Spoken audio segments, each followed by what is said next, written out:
Hello guys, मैं मुकेश गिरी एक बार फिर से अपने चैनल गिरी केमिस्ट्री क्लासेस में आपका स्वागत करता हूं। आज हम लोग 11th यूनिट फर्स्ट का नेक्स्ट टॉपिक वैलेंसीज और रेडिकल्स का डिस्कस करेंगे। किसी भी एटम्स, मॉलिक्यूल्स या आयंस का वैलेंसी कैसे फाइंड करते हैं गाइस, इसके बारे में इस टॉपिक में डिस्कस करेंगे। तो चलिए वीडियो को स्टार्ट करते हैं, समझते हैं कैसे वैलेंसी को फाइंड किया जाता है। ठीक है गाइज।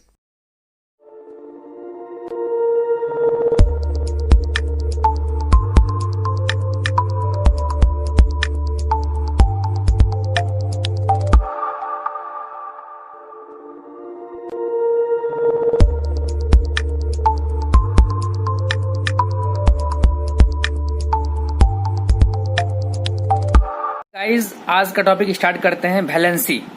क्या है valency? The combining capacity of an atom और radicals is called its valency. किसी भी एटम का या रेडिकल्स का जो कंबाइनिंग कैपेसिटी होता है इलेक्ट्रॉन का, उसको उसका वैलेंसी बोलते हैं। इसका मतलब कोई भी एटम या रेडिकल्स कितने इलेक्ट्रॉन को अपने साथ कंबाइन कर सकता है, उसी को उसका हम लोग वैलेंसी बोलते हैं। ठीक है गाइज। अब यहाँ पे वर्ड आ गया रेडिकल्स। ठीक है, radicals just like a compound ही समझिए, मॉलिक्यूल्स ही समझिए। किसको बोलते हैं रेडिकल्स, हम आपको शॉर्ट में बता देते हैं गाइज। तो देखिए guys, molecules at least contain one unpaired electron. ऐसे मॉलिक्यूल जिसके पास कम से कम एक अनपेयर्ड इलेक्ट्रॉन होगा, इसको हम लोग रेडिकल्स बोलते हैं। ठीक है गाइज, मतलब इलेक्ट्रॉन हमेशा एक कम या एक ज्यादा होगा। जनरली ये टू टाइप्स का होता है, आपको पता ही होगा। एक होता है बेसिक रेडिकल्स, एक होता है बेसिक रेडिकल्स, और दूसरा होता है एसिडिक रेडिकल्स। ठीक है गाइज, एक आपका बेसिक रेडिकल्स, दूसरा एसिडिक रेडिकल्स। बेसिक रेडिकल्स को हम लोग इलेक्ट्रो पॉजिटिव रेडिकल्स भी बोलते हैं। क्या बोलते हैं गाइज? Electro positive radicals. ठीक है गाइज। और एसिडिक रेडिकल्स को इलेक्ट्रो नेगेटिव रेडिकल्स बोलते हैं। हम शॉर्ट में बता दे रहे हैं आपको। ठीक है। अब बेसिक रेडिकल्स क्या होता है? तो जनरली पॉजिटिवली चार्ज, ध्यान से समझिए, positively charge ions are called basic radicals। ठीक है, positively charge ions are called basic. Generally ऐसे कोई भी आयंस जिसमें पॉजिटिव चार्ज होगा, प्लस चार्ज होगा, है ना, आयनिक फॉर्म में होगा, मतलब केटाइन के फॉर्म में होगा, वो बेसिक रेडिकल्स होगा। और ऐसा जो जिसपे निगेटिवली चार्ज होगा, एनाइन के फॉर्म में होगा, वो हमारा एसिडिक रेडिकल्स होगा। ठीक है गाइस। जैसे एग्जांपल देखना चाहें तो बेसिक रेडिकल्स का जो एग्जांपल होगा हमारा Fe+2, Cu+2 या 2+ भी लिख सकते हैं, कोई दिक्कत नहीं। Fe3+, है ना गाइज, NH4+, etc। ये सब देख रहे हैं, ये all are the basic radicals. क्योंकि जितने भी यहाँ पे मॉलिक्यूल्स देख रहे हैं, आयंस देख रहे हैं, सब पे पॉजिटिव चार्ज है। इसका मतलब सभी में इलेक्ट्रॉन का क्या है, कमी है। +2 मतलब कम, याद रखना है। ठीक है, तो इसको हम लोग बेसिक रेडिकल्स बोलेंगे। और जनरली ऐसे आयंस जिसमें निगेटिवली चार्ज हो, जैसे कि एग्जाम्पल में आप लिख सकते हैं F-, Cl-, O2-, SO4 2-, etc। इसमें क्या देख रहे हैं, नेगेटिवली चार्ज है, इसको बोलते हैं एसिडिक रेडिकल्स। ठीक है गाइस, आपको ये आसानी से समझ में आ गया होगा कि रेडिकल्स क्या होता है। क्योंकि बीच में आ गया था टर्म रेडिकल्स, तो इसको समझना जरूरी था गाइस। तो चलिए अब देखते हैं रेडिकल्स के बाद वैलेंसी क्या होता है। तो combining capacity of an atom और radicals is called its valency. कोई भी रेडिकल्स हो या फिर एटम हो, उसका जो कैपेसिटी होगा इलेक्ट्रॉन का कंबाइन करने का, कितने इलेक्ट्रॉन को वो कंबाइन कर सकता है अपने साथ, उसी के कैपेसिटी को उसका वैलेंसी बोला जाता है। ठीक है गाइज। ठीक, चलिए आप इसको लिख सकते हैं, शॉर्ट में लिखते चलिए, नोट करते चलिए, या फिर आप स्क्रीन शॉट भी ले सकते हैं। ठीक है गाइज। तो देखिए valency is measured in terms of hydrogen and oxygen atom. ये बहुत इंपॉर्टेंट पॉइंट है। वैलेंसी को हम लोग हमेशा हाइड्रोजन और ऑक्सीजन के टर्म में मेजर्ड करते हैं। ठीक है, कभी भी वैलेंसी हम लोगों को फाइंड कर रहा होगा, खास के जनरली किसी भी, है ना, मॉलिक्यूल्स का या फिर रेडिकल्स का, तो उस कंडीशन में हम लोग हाइड्रोजन या फिर ऑक्सीजन के टर्म में उसका हम लोग फाइंड करते हैं। ठीक है, चलिए इसका फॉर्मूला होता है, आप लिख सकते हैं। Valency of an atom is equal to number of H atom. ठीक है गाइस। दूसरा, valency of an atom is equal to 2 into number of oxygen atom. ठीक है, ये दो फॉर्मूला याद रखना है आपको जनरली कभी किसी मॉलिक्यूल्स का आप वैलेंसी फाइंड कीजिएगा, किसी रेडिकल्स का वैलेंसी फाइंड कीजिएगा, तो उसमें हाइड्रोजन और ऑक्सीजन को ढूंढना है। अगर हाइड्रोजन है, ठीक है, तो हाइड्रोजन का जितना भी नंबर होगा उस एटम का वैलेंसी उतना होगा, और यदि उसमें ऑक्सीजन है तो ऑक्सीजन का जो भी नंबर होगा उसको 2 से मल्टीप्लाई कर देंगे तो उसका वैलेंसी होगा। ठीक है, एग्जाम्पल देखते हैं गाइस, एग्जाम्पल से आपको समझ में आएगा। चलिए एग्जाम्पल देखते हैं HCl। ठीक है गाइस, आपको हमेशा कोई भी कंपाउंड होगा उसमें H और O को देखना है। H और O के साथ जनरली कौन से है ना एटम्स कंबाइंड है, उस एटम का वैलेंसी जनरली फाइंड किया जाता है। यहाँ पे H के साथ कौन सा एटम फाइंड है, तो क्लोरीन है। यहाँ पे लिख सकते हैं हम लोग valency of chlorine is equal to, देखिए H कितना है, क्लोरीन का कितना H कंबाइंड है 1, देयरफॉर 1, इसका क्लोरीन का वैलेंसी यहाँ पे 1 हो जाएगा गाइस। ठीक है, देखिए गाइस SO3 है, SO3 का वैलेंसी पूछेगा, तो SO3 का वैलेंसी में कभी भी हम लोग फाइंड करेंगे वैलेंसी सल्फर का। ठीक है, यहाँ पे आपका वैलेंसी ऑफ सल्फर पूछेगा, तो देखिए ऑक्सीजन यहाँ पे है, तो ऑक्सीजन कितना है हमने बताया, अगर H होगा तो H का जितना नंबर होगा सेम टू सेम, और अगर ऑक्सीजन होगा तो ऑक्सीजन का जितना नंबर होगा उसको 2 से मल्टीप्लाई कर देंगे। तो ऑक्सीजन यहाँ पे कितना गाइस 3 है, 3 2 जा 6, देयरफॉर यहाँ पे सल्फर का वैलेंसी हो जाएगा 6। ठीक है गाइस, CH4 इसका वैलेंसी देखिए, इसमें हाइड्रोजन है, तो किसका निकालेंगे वैलेंसी ऑफ कार्बन, कार्बन का वैलेंसी कितना होगा, देखिए हाइड्रोजन कितने हैं 4, तो हाइड्रोजन को कुछ नहीं करना है, किसी से मल्टीप्लाई नहीं करना है, जितने हैं उतने हो जाएंगे 4। ठीक है, इसी प्रकार एक देखिए H2O, H2O का कितना है गाइस, इसमें देखिए हमारा ऑक्सीजन है जनरली आपको। ठीक है, तो हम लोग इसमें दोनों चीज निकाल सकते हैं। अगर वैलेंसी ऑफ ऑक्सीजन का फाइंड करना होगा तो ऑक्सीजन के साथ देखिए 2 है, हाइड्रोजन 2 है, इसका 2 हो जाएगा। और अगर हम लोग वैलेंसी यहाँ पे H का फाइंड करते हैं, हाइड्रोजन का फाइंड कर सकते हैं, तो जनरली हाइड्रोजन का नहीं करेंगे, क्योंकि यहाँ पे ऑलरेडी ये 2 मॉलिक्यूल्स में जो सिंगल होता है हम लोग उसका वैलेंसी फाइंड करते हैं। ठीक है गाइस, इस प्रकार से आप किसी भी रेडिकल्स का, किसी भी कंपाउंड का वैलेंसी आसानी से फाइंड कर सकते हैं गाइस। चलिए गाइस, तो ये जो वैलेंसी अभी फाइंड किया हमने वो रेडिकल्स का या फिर मॉलिक्यूल्स का इस प्रकार से फाइंड कर सकते हैं। अब जो हम वैलेंसी फाइंड करेंगे वो आपका सिंगल एटम का, कोई भी सिंगल एटम है तो उसका वैलेंसी हम लोग कैसे फाइंड करते हैं। तो जनरली सिंगल एटम के जो वैलेंसी होते हैं वो याद भी कर लिया जाता है, अधिकतर स्टूडेंट याद ही कर लेते हैं, फिर भी हम इसको समझते हैं कैसे फाइंड कर सकते हैं। इसको फाइंड किया जाता है, आपको याद करना होगा, with the help of electronic configuration. Electronic configuration के हेल्प से आपको यहाँ पे ये फाइंड करना होगा। ठीक है, इससे पहले सिंगल एटम का वैलेंसी फाइंड करने के लिए आपको एक टर्म है valence electron. Valence electron, valence electron क्या होता है आपको ये जानना होगा। तो वैलेंस इलेक्ट्रॉन के बारे में आप जानते हैं, एक डिफिनेशन है, the electron of last shell, the electron of last shell is called valence electron. किसी भी एलिमेंट का कन्फिगरेशन निकालेंगे और उसके लास्ट सेल में जितने भी इलेक्ट्रॉन होंगे वो इसका वैलेंस इलेक्ट्रॉन होगा गाइस। ठीक है, और वैलेंस इलेक्ट्रॉन अगर हो जाएगा फाइंड तो उसके अकॉर्डिंग हम लोग वैलेंसी भी फाइंड कर सकते हैं सिंगल एटम का। तो अब देखिए वैलेंसी कैसे फाइंड करेंगे, तो यहाँ पे 2 कंडीशन। पहला, इफ द, ये बहुत इंपॉर्टेंट है, if the valence electron are 1 2 3 4। ठीक है, ये याद रखना है। यदि किसी भी एलिमेंट्स का वैलेंस इलेक्ट्रॉन फाइंड करते हैं आप, और यदि उसका वैलेंस इलेक्ट्रॉन 1 2 3 या 4 इसमें 4 में से कोई भी होगा, then the valency is equal to number of valence electron. ठीक है गाइस, इसका मतलब हो गया किसी भी एलिमेंट का अगर हम लोग वैलेंसी फाइंड करना है, ठीक है, सिंगल एटम का, तो उसका कन्फिगरेशन निकालिए। कन्फिगरेशन निकालने के बाद अगर वैलेंस इलेक्ट्रॉन जितना भी आ रहा है, ठीक है, यदि 1 2 3 4 जितने भी आएंगे, यदि वैलेंस इलेक्ट्रॉन 1 आएगा तो उसका वैलेंसी भी 1 होगा, लिखा है नंबर ऑफ वैलेंस इलेक्ट्रॉन। अगर 2 आएगा तो उसका वैलेंसी भी 2 होगा, 3 आएगा तो 3 होगा, 4 आएगा तो 4 होगा, सेम टू सेम, जितने वैलेंस इलेक्ट्रॉन उतने ही वैलेंसी। ठीक है, ये याद रखना है पहला पॉइंट।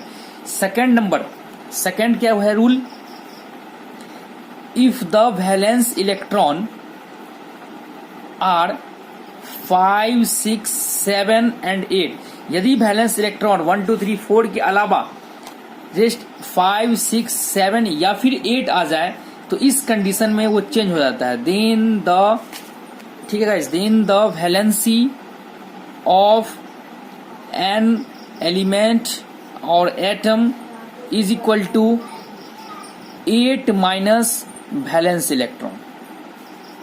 ठीक है गाइस, ये बहुत ही इंपॉर्टेंट पॉइंट है, आपको याद क्या रखना है।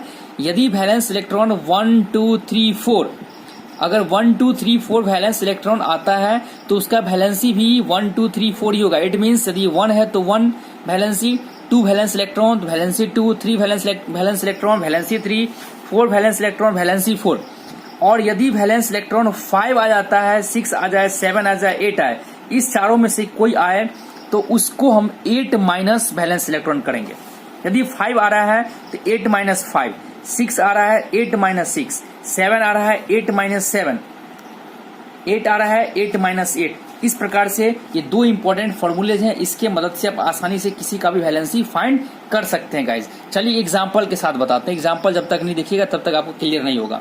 एग्जाम्पल कार्बन, आपको कोई पूछेगा बताइए कार्बन के वैलेंसी कितने होते हैं गाइज। ठीक है, हमारा कार्बन जो एलिमेंट है या फिर एटम, इसका वैलेंसी कितना होगा गाइज। तो इसके लिए आपको मैंने पहले ही बता दिया है, इलेक्ट्रॉनिक कन्फिगरेशन की मदद से फाइंड करते हैं। तो पहले आपको इलेक्ट्रॉनिक कन्फिगरेशन फाइंड करना होगा। वैसे एक वीडियोस हम स्पेशली सिंगल बताएंगे आपको पीरियोडिक टेबल का, ओनली फॉर पीरियोडिक टेबल। उस पूरे पीरियोडिक टेबल में बहुत सारे ऐसे पॉइंट्स है ना, वैलेंसी कैसे फाइंड करते हैं, उसके बाद जो है वैलेंस इलेक्ट्रॉन, कोर इलेक्ट्रॉन वगैरह वगैरह, और भी बहुत सारे पॉइंट्स हैं। किसी भी एलिमेंट्स को कैसे याद करेंगे उसका ट्रिक है वो सब। इसके अलावा कैसे उसका जो है सो इलेक्ट्रॉनिक कन्फिगरेशन फाइंड करेंगे वो हम बताएंगे आपको। अभी समझिए केवल कैसे हम लोग इसका निकालते हैं। कार्बन का जो हमारा कन्फिगरेशन होगा वो आपका 1s2, इसका मतलब कार्बन का एटॉमिक नंबर 6 है। इसके मतलब कार्बन के पास 6 प्रोटॉन या 6 इलेक्ट्रॉन है। जितने इलेक्ट्रॉन या प्रोटॉन होते हैं उसी इलेक्ट्रॉन को ऑर्बिट वाइज फिलअप करना इलेक्ट्रॉनिक कन्फिगरेशन कहलाता है।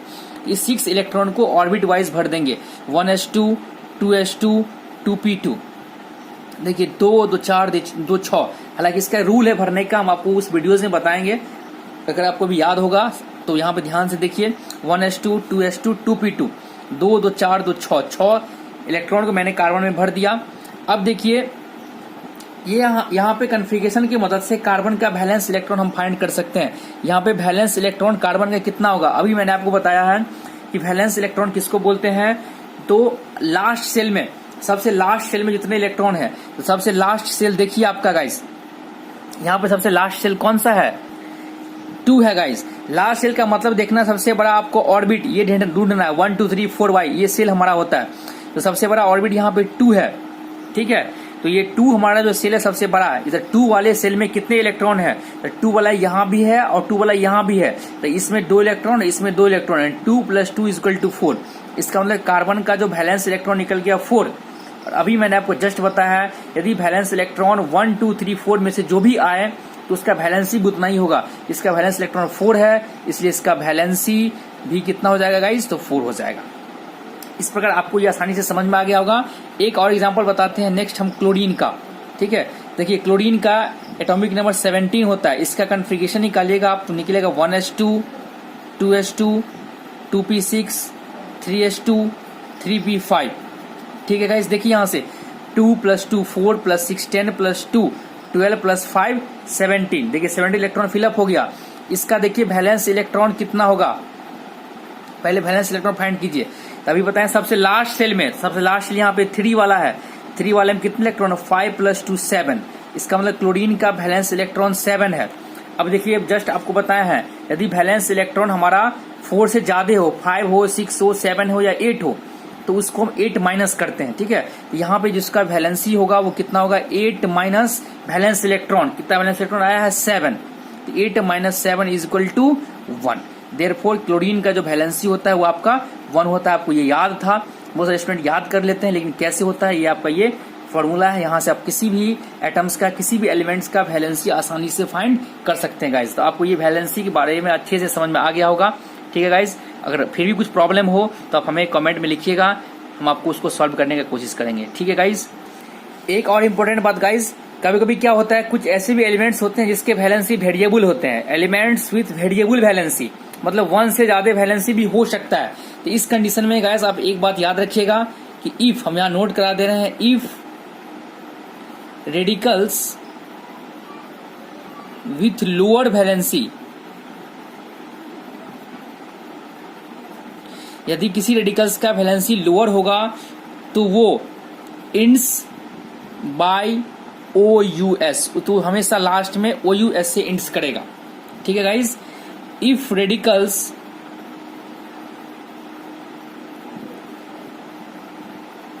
विथ हायर वैलेंसी, यदि रेडिकल्स हायर वैलेंसी का होगा तो वो जो है आपका इंड्स करेगा इंड्स बाय इक, IC।